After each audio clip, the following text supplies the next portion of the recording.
silence est de plomb.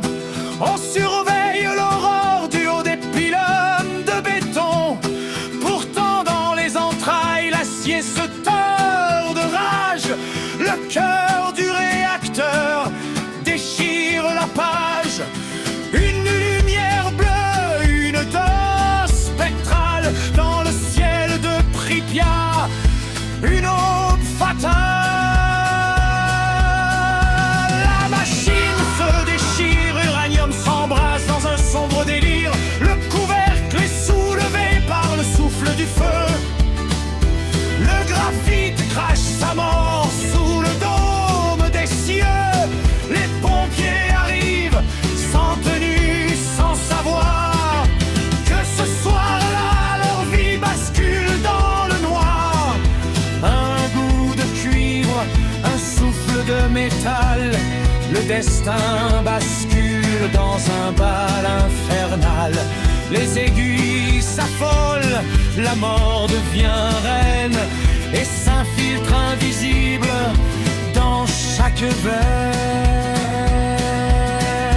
On masque, on étouffe les faits, pendant que l'invisible air insoumis est parfait. Le vent pousse le spectre au-dessus des cités, mais à Moscou on nie la sombre vérité.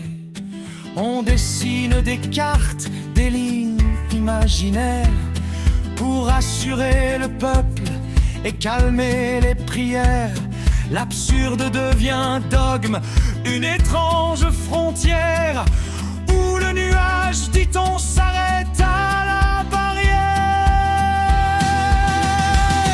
Des bus en cortège, une fuite sans retour. On a dit aux familles, c'est pour quelques jours. Les jouets sont restés, les photos sur les murs, témoins innocents d'une fin trop dure.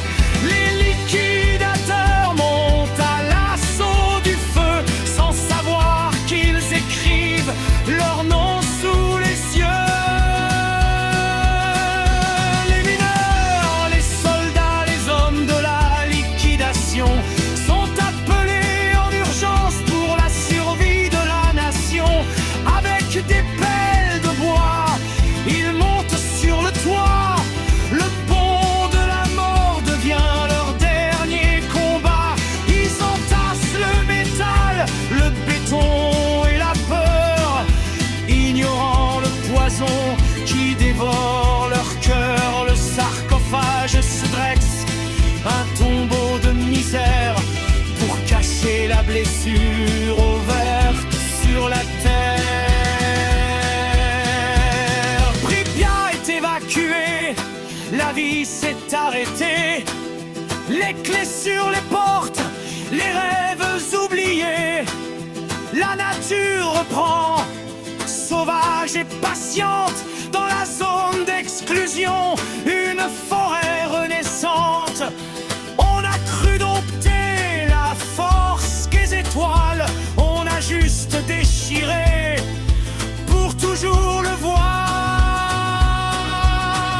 Le silence est de plomb derrière le béton.